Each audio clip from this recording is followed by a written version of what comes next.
السلام علیکم ورحمۃ اللہ۔ الحمد للہ وکفا وسلام علی من لا نبی بعد۔ اللہ مہربان کے فضل و کرم سے ہمارا آج کا سبق سورہ آل عمران کی آیت نمبر 28 اور 29 ہوگا انشاءاللہ۔ اعوذ باللہ من الشیطان الرجیم، بسم اللہ الرحمن الرحیم۔ لا یتخذ المؤمنون الکافرین، لا نہیں یتخذ وہ نہ بنائیں۔ یہ آپ کئی بار یہ لفظ پڑھ چکے ہیں، الف خا اور زا، اخذ کرنا جیسے میں نے اردو میں کہا تھا، تو بنانا پکڑنا اس کے معنی ہے۔ جیسے ہم کوئی پیرا پڑھتے ہیں تو اس میں سے سوالات کو اخذ کرتے ہیں، کسی کی بات سنتے ہیں اس میں سے چیزوں کو اخذ کرتے ہیں۔ المومنون سب مومن، الکافرین کافروں کو، مومن کافروں کو نہ بنائیں اولیاء دوست، ولی، ولی کی جمع اولیاء، ولی کا معنی دوست بھی ہے۔ من دون المومنین، من سے، دون علاوہ، یہ آپ کئی بار پڑھ چکے ہیں دون، من دون اللہ جب آتا ہے عام طور پر، المومنین مومنوں کے علاوہ۔ وَمَن یفعل اور جو، یفعل یہ کرے گا، فعل ہم کہتے ہیں اردو میں بھی کہ اس کا فعل دیکھو کیا کر رہا ہے، اچھا فعل کرتا ہے، برا فعل کرتا ہے، فعل کام کو کہتے ہیں کرنے کو۔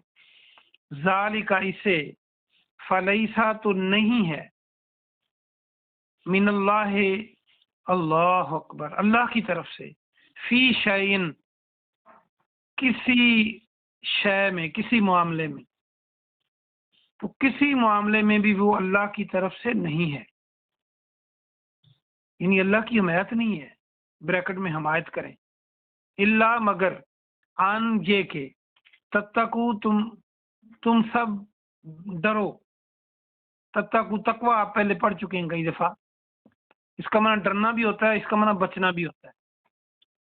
منہم ان سے، اگر تم بچنا چاہتے ہو ان سے یا بہت ڈر ہو ان کا، تو کات بچنا، وَيُحَذِّرُكُمُ اللَّهُ اللہ ڈراتا ہے تم کو، یہ حاضرہ پہلے آپ پڑھ چکے ہیں، حاضر الموت، واللہ محیط بالکافرین، سورہ البقرہ میں۔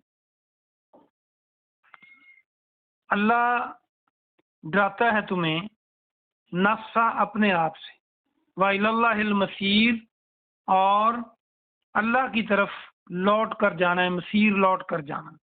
اس آیت کا بامحاورہ ترجمہ سنیں۔ سب مومن مومنوں کو چھوڑ کر کافروں کو دوست نہ بنائیں، جو کوئی یہ کرے گا تو اللہ کی طرف سے کسی شے میں حمایت نہیں ہوگی، حمایت بریکٹ میں کریں، مگر یہ کہ تم بچنا چاہو ان سے، یعنی اگر تم ان سے، تمہیں کو خوف ہو، اس سے بچنا چاہو، ان کے شر سے، شر کر لیں بریکٹ میں۔ وَيُحَذِّرُكُمُ اللَّهُ اللہ ڈراتا ہے تم کو اپنے آپ سے، اور سب اللہ ہی کی طرف لوٹ کر جانا ہے۔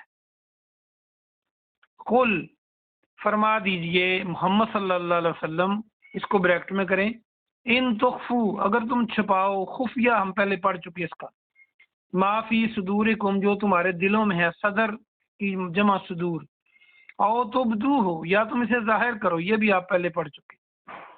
یعلمہ اللہ جانتا ہے اللہ، وَیعلم اور وہ جانتا ہے، ما جو کچھ، فی السماوات آسمانوں میں ہے، وما فی الارض اور جو کچھ زمین میں ہے، واللہ اور اللہ سبحانہ و تعالی علی کل شیء قدیر ہر شے پر قادر ہے۔ اس کا بامحاورہ ترجمہ سن لیں آیت نمبر 29 کا۔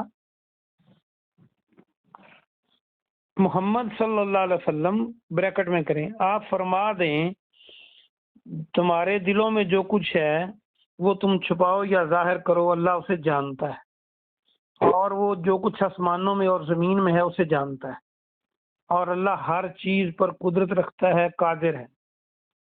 یہ ترجمہ تھا. آئیے ہم اس کی تفسیر دیکھتے ہیں. اللہ سبحانہ و تعالی نے چونکہ یہ مکمل دین بھیجا ہے، اس میں ہر چیز کا تذکرہ ہے. یہاں پر اللہ سبحانہ و تعالی بتا رہا ہے کہ ہم نے معاشرتی تعلقات اور محبتیں اور دوستیاں کیسے رکھنی ہے، کس سے رکھنی ہے، اور دشمنی کس سے رکھنی ہے. اللہ فرماتا ہے کہ مومنوں کو نہ چاہیے کہ وہ کافروں کو دوست بنائیں دوسرے مومنوں کو چھوڑ کر. یعنی اگر وہ دوست بنائیں تو مومنوں کو ہی بنائیں. اس سے مراد یہ ہے کہ اگر ایک طرف کافر ہوں اور دوسری طرف مسلمان ہوں اور ان کی لڑائی جھگڑا جنگ و جدل ہو یا کوئی بھی ان کو نقصان پہنچانے کی باتیں ہوں تو مومنوں کو مومنوں کا ساتھ دینا چاہیے، نہ کہ کافروں کا ساتھ دینا چاہیے. اگر کہیں کوئی انصاف کا معاملہ ہے تو پھر تو انصاف ہی کرنا ہوگا. لیکن جیسے ایک ملک دوسرے ملک سے لڑ پڑتا ہے یا ایک قوم کافروں کی قوم مسلمانوں کی قوم کو تنگ کر رہی ہے، تو اگر آپ کافروں کا ساتھ دے رہے ہیں تو اللہ فرماتا ہے کہ جو ایسا کرے گا وہ پھر اس کا اللہ کا اس سے کوئی واسطہ نہیں، یعنی وہ اللہ سے فارغ ہے دوسرے لفظوں میں. لیکن ایک شرط رکھی اللہ نے کہ اگر تمہیں اتنا ڈر ہو، تمہیں جان کا ڈر ہو، تمہیں ان کے شر سے بہت زیادہ نقصان پہنچ جانے کا ڈر ہو، جیسے کوئی مسلمان پکڑ لے، کوئی ان کو پکڑ کے کہے کہ تم ساتھ نہ دو دوسرے مسلمانوں کا، تو اگر موت کا ڈر ہو تو ایسے حالات میں تو کلمہ کفر تک بھی کہہ دیں تو اللہ معاف کرنے والا ہے. لیکن دلی محبت کفار سے نہیں ہونی چاہیے. یا جیسے دنیا میں اب کہیں امریکہ لڑتا ہے کسی مسلمان ملک سے تو اسلامی ملک امریکہ کے ساتھ لگ جاتے ہیں تو انہیں ڈرنا چاہیے، یا کسی اور کافر کے ساتھ لگتے ہیں تو اگر اتنا ہی ڈر ہے کسی چھوٹے ملک کو کہ امریکہ اس کو تباہ و برباد کر دے گا تو پھر وہ محبت کیے بغیر مجبوری سے اس آیت کے تحت اگر ایسا کوئی کام کرتا ہے جس سے وہ ظاہر کرے کہ میں تمہارے ساتھ ہوں تو اللہ معاف کرنے والا ہے. لیکن ڈر اس حد تک ہو کہ دنیا صفحہ ہستی سے مٹا دے گا، اس قدر ہو، موت کا ڈر ہو. بہتر تو یہی ہے کہ آزمائشوں میں بھی ثابت قدم رہنا چاہیے. تو لیکن یہ گنجائش اللہ نے رکھی ہے. اب سوال یہ ہے کہ کیا ان سے لین دین سلام دعا کافروں سے چھوڑ دینی چاہیے یا ان سے محبت نہیں کرنی چاہیے؟ اصل میں کفار سے بات چیت چھوڑنا، معاشرتی بائیکاٹ کرنا یہ نہیں کہا جا رہا. ان سے دلی محبت نہیں ہونی چاہیے. دلی محبت کیا ہوتی ہے کہ جب کسی آپ کے دوست کا نقصان ہو تو آپ کو دکھ ہوتا ہے، دوست کو فائدہ پہنچے آپ خوش ہوتے ہیں. یہ ہے دوستی کا موٹا سا معیار. اگر آپ کے دشمن کا نقصان ہو تو آپ کو خوشی ہوتی ہے بے شک افزار نہ بھی کرے. تو اس لیے ان کو دوست نہ بناؤ، نہ ان کے کسی ایسے کام میں حصہ ڈالو جس سے اسلام کے کاز کو نقصان پہنچے.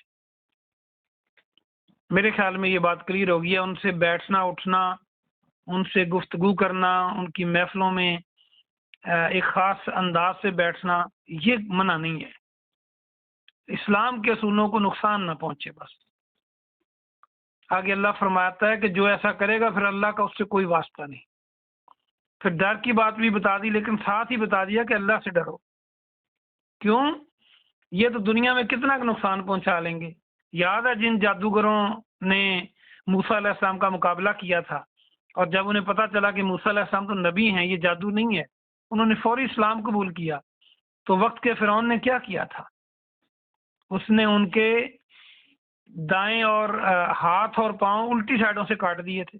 یعنی دایاں ہاتھ کاٹا ہے تو بایاں پاؤں کاٹا، انہیں شہید کر دیا تھا لیکن وہ باز نہیں آئے تھے. تو زندگی صرف جینے کا نام نہیں ہے اگر اللہ توفیق دے تو. اللہ کہتے ہیں میرے سے ڈرو اور تم نے پلٹ کے میرے پاس ہی آنا ہے. اگر تم نے اسلام کوئی چھوڑ بیٹھے تو پھر دنیا کتنی دیر ہے یہ زندگی. اگر یہ زندگی میں زندہ نہ رہے اور میرے پاس آ گئے کامیاب ہو کر تو پھر ہمیشہ کی زندگی امن والی پاؤ گے.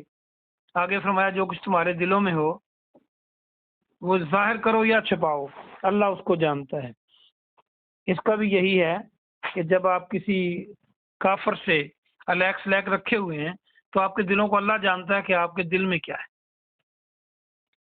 خندہ پیشانی سے ملنے سے نہیں روکا جا رہا، اور اللہ نے یہاں تک فرما دیا کہ آسمانوں اور زمین میں جو کچھ بھی ہے تمہارے دل کیا چیز ہے۔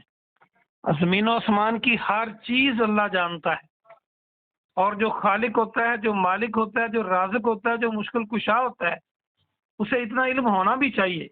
اگر اسے مخلوق کا علم ہی نہ ہو تو جو مصیبت میں پھنسا ہو اس کو پکارے تو وہ کیسے اس کی پکار سنے گا، کیسے پھر اس کو دور کیسے کرے گا؟ اس کے پاس وسائل بھی ہونے چاہیے، اس کا حکم چلنا چاہیے، اور اسے علم بھی ہونا چاہیے۔ اسے کوئی پکارے دور سے یا دل میں یا مصیبت میں پھنسے نہ بھی پکارے تو اسے پتہ ہونا چاہیے کہ فلاں مخلوق میری مصیبت میں ہے۔ یہ عقائد بنائیں، اور اللہ ہر چیز پر قادر ہے۔ کسی کے ذہن میں نہیں یہ نہ جائے کہ اتنی دور سے اللہ کیسے سنے گا، یا جن کی زبان نہیں ان کی کیسے سنے گا، مچھلیوں کی کیسے سنے گا، یا وہ مصیبت میں ہوں گی اسے علم کیسے ہوگا۔ یہی تو اللہ کی صفات ہیں کہ ہر چیز کا علم اللہ کو ہے اور کسی کو نہیں، ہر چیز کی قدرت اللہ کو ہے اور کسی کو نہیں۔ اللہ کسی کو مشکل میں ڈالنا چاہے تو کوئی آسانی نہیں پیدا کر سکتا، اللہ کسی کو آسانیاں دینا چاہے تو کوئی مشکل میں نہیں ڈال سکتا، اللہ جسے رزق دینا چاہے کوئی روک نہیں سکتا، جس کا وہ روک لے کوئی بڑھا نہیں سکتا۔ یہ عقائد قرآن کہتا ہے ہمیں بنائیں آج کا سبق، اور اللہ ہر چیز پر قادر ہے۔ اللہ پاک سے دعا ہے کہ اللہ پاک آپ کو اور مجھے عمل کی توفیق عطا فرمائے۔ سبحان ربک رب العزت عما یصفون، والسلام علی المرسلین، والحمد للہ رب العالمین۔